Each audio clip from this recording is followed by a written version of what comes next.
Hello friends, good morning. Welcome back to my channel Shobhanish world. আজ হচ্ছে শুক্রবার, হ্যাঁ শুক্রবার, তবে আজকে রয়েছে আমার আরও একটা ছুটির দিন। কারণ আমাদের আগের সপ্তাহে শনিবার স্কুল গিয়েছিলাম, তো সেই জন্যই এই সপ্তাহে শুক্রবারটাও ছুটি দিয়ে দিয়েছিল আমাদের। তো সকাল সকাল ব্লগটা শুরু করা হয়নি, চা বিস্কিট খেয়ে বসে পড়েছিলাম ব্লগ এডিটিংয়ে। তারপর চলে এসেছি রান্নাঘরে, ওদিকে কুমড়ো আলু মুসুরির ডাল দিয়ে একটু সেদ্ধ করা হয়েছে মুড়ি খাওয়ার জন্য। তো চলুন এখন ব্রেকফাস্টটা কমপ্লিট করে নিই, তারপর রান্নায় লেগে পড়বো। এখন বাজে বেলা 10টা মতো, আমাদের একটা পার্সেল এসেছে। তো এই পার্সেলটা হচ্ছে মিস্টার ঘোষের জন্য, মানে মিস্টার ঘোষ অর্ডার করেছিল ওর পছন্দ মতো একজোড়া জুতো। আমার অ্যানিভার্সারি ছিল গত কয়েকটা দিন আগে, তো অ্যানিভার্সারি গিফট ও তো আমাকে দিয়েছিল, বাট আমার গিফটটা ডিউ ছিল, মানে আমার দেওয়া গিফটটা ডিউ ছিল। তো সেই গিফটটাই আজকে ওর এসেছে। ও বলেছিল আমাকে একজোড়া জুতো দিও, তো সেই উপহারটাই আজকে ওর এসেছে, যেটা অনলাইনে অর্ডার করা হয়েছিল। তো গিফটটা ও পছন্দ করে নিয়েছিল বলে ওকে এই গিফটটাই দিতে হলো আমাকে, কারণ ও এটাই আবদার করেছিল আমার কাছে। যাই হোক, জুতোগুলো খুবই সুন্দর, আমারও বড্ড পছন্দ হয়েছে। আর এই জুতোগুলো এখানে খুলে দেখে নিতে হবে যে কোনো খারাপ বা ছেঁড়া আছে কি না। তো সেটাই চেক আউট করে নিলাম, আর ওনার যা যা কাজ ছিল সমস্ত কিছু কমপ্লিট করে জুতোটা আমার হাতে দিয়ে উনিও চলে গেলেন আর আমিও চলে গেলাম রান্নাঘরে। রান্না বসিয়ে দিয়েছি, অনেকটা সময় পরেই এলাম। তো এদিকে শিম ভাজা বসিয়ে দিয়েছি, যেটা মা কেটে দিয়েছে আগেই। তো শিমগুলো এখন লবণ আর হলুদ আর একটু জল দিয়ে ভাপিয়ে নিচ্ছি, তারপর ভেজে নেব। এদিকে একটা কড়াই বসিয়ে দিয়েছি, যেটাতে আমি এই পেঁপে আলু গাজর দিয়ে একটা সুন্দর সবজি বানাবো। তার সাথে একটু সয়াবিন আর একটু ক্যাপসিকামও দেবো, বড্ড ভালো হয় তাতে দেখি সবজিটা খেতে, আর তার সাথে সমস্ত সবজি মোটামুটি খাওয়া হয়ে যায়। আর এদিকে ভাতটা একবার ফোটানো আছে, আর মাছটা লবণ আর হলুদ মাখিয়ে রেখেছি। 2000 years later. গুড নুন এভরিওয়ান, এখন বাজে বেলা 12:30 মতো। অনেকটা সময় পরেই ফিরে এলাম, রান্নার সব কমপ্লিট হয়ে গেছে, এদিকে দুধ গরম করাও কমপ্লিট হয়ে গেছে। এখন আজকে একটু মুখরোচক করে একটা জিনিস বানাবো, কি বানাবো অবশ্যই শেয়ার করছি। রান্না তো কমপ্লিট হয়ে গেছে, এখন গ্যাসটা পরে পরিষ্কার করবো। তো এই যে হচ্ছে পাকা কুল, এই কুলগুলো একটা দাদার বাড়ি থেকে দিতে বলেছিলাম, তো সেই কুলই দিয়েছে কালকে। এই দেখুন কুলটা পুরো পাকা, এই কুলটাই এখন মাখা করব। তো কুলটাকে একটু থেতো করে মাখা করলেও হয়, বাট যেহেতু শুধুমাত্র আমি নই, আমার সাথে মাও খাবে, তো অনেকে তো এইভাবে থেতো করে মাখাটা পছন্দ করে না, যেহেতু কুলটা পুরোপুরি পাকা। তো সেজন্য কুলটা আমি গোটা গোটায় মাখিয়েছিলাম।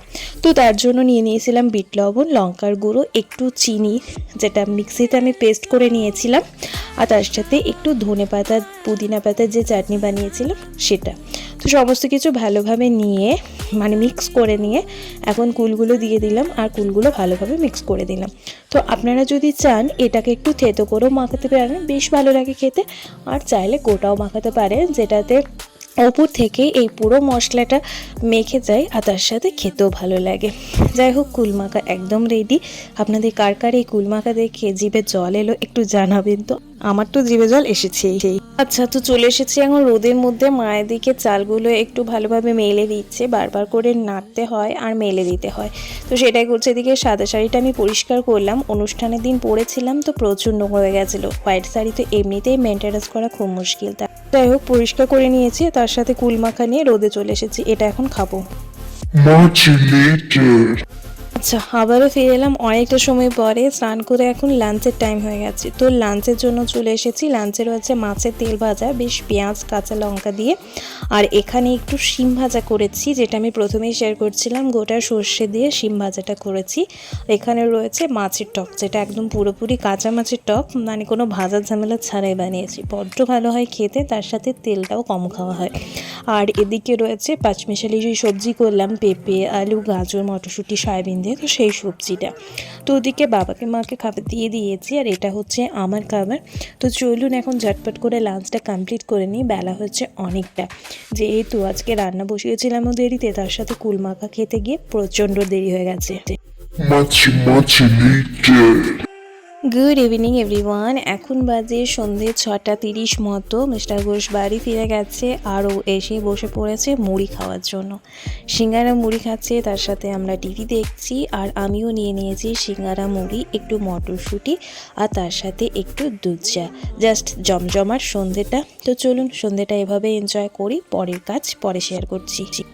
সন্ধেটা তো বেশ ভালোই কাটলো। সিঙ্গারাগুলো মা দিয়ে পাঠিয়েছিল, বেশ ভালোই খেতে ছিল। এখানে সিঙ্গারা অবশ্য বড্ড ভালোই বানায়।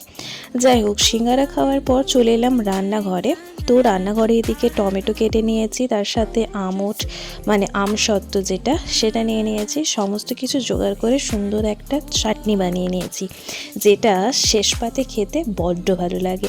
তো চাটনিটা বানিয়ে রেখে দিলাম, পরের দিনকে লাঞ্চের জন্য দরকার এটা। তো টমেটোগুলো নষ্ট হয়ে যাচ্ছিলো, তার সাথে আমসত্ত্ব আঙ্গুর সবই ছিল, তো সেটার জন্য বানিয়ে নিলাম। চাটনি খেতে আমিও ভালোবাসি, মিস্টার ঘোষও ভালোবাসি, তার সাথে মা বাবা সবাই ভালোবাসে। তো চাটনিটা সেজন্য একটু বেশি করে বানিয়ে নিই। আর এই চাটনি রেসিপি অলরেডি আমার চ্যানেলে রয়েছে, আপনারা চাইলে কিন্তু চেক আউট করে নিতে পারেন। আচ্ছা, তো চাটনি বানানো তো কমপ্লিট। এরপর চলে এসেছি ডিনার বানানোর জন্য। তো এদিকে মটরশুঁটি মা ছাড়িয়ে দিচ্ছে, তার সাথে আমিও ছাড়িয়ে নিচ্ছি। দুজনে মিলে ছাড়ালে একটু কম সময় লাগবে আর তাড়াতাড়ি রান্নাটাও করা যাবে। তো সেজন্য দুজনে মিলে এখন মটরশুঁটিগুলো ছাড়িয়ে নিচ্ছি। এটা তো একটু সময় লাগে, যেহেতু মটরশুঁটিগুলো ছাড়াতে হয় একটা একটা করে। তো মটরশুঁটি ছাড়িয়ে রেডি করে নিয়েছি। এদিকে নিয়ে নিয়েছি 200 গ্রাম পনির, তার সাথে ধনেপাতা, কাঁচা লঙ্কা, আদা, টমেটো সমস্ত কিছু নিয়ে নিয়েছি। তো একটা সুন্দর পেস্ট বানাবো আদা কাঁচা লঙ্কা দিয়ে, তার সাথে একটু ধনেপাতারও পেস্ট বানাবো।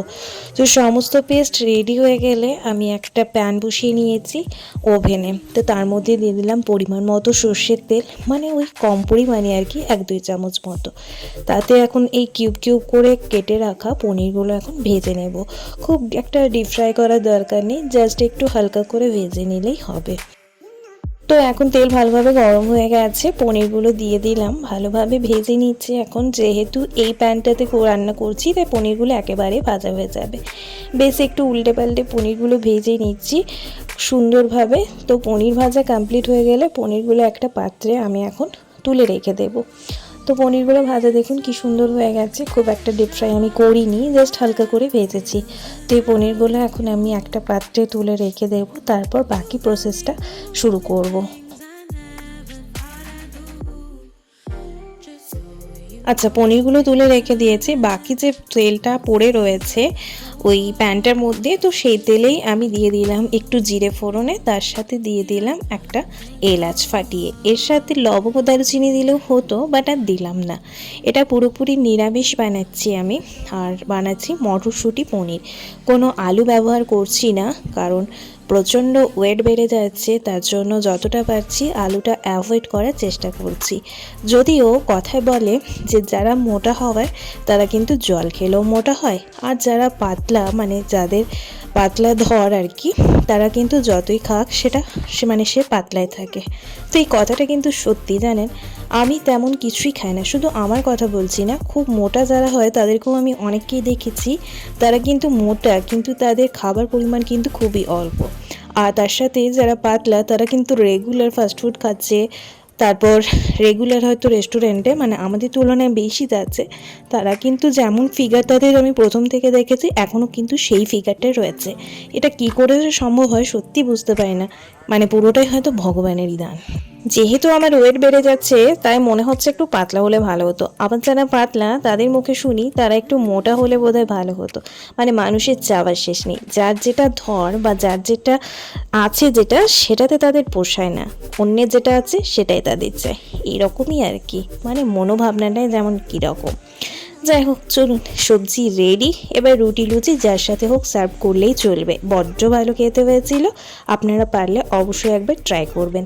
চলুন আজকের মতো ব্লগটি এইটুকুই, দেখা হচ্ছে খুব তাড়াতাড়ি নতুন একটি ভিডিওর সাথে। সবাই ভালো থাকুন, সুস্থ থাকুন। আজকের মতো এইটুকুই, ধন্যবাদ, শুভরাত্রি।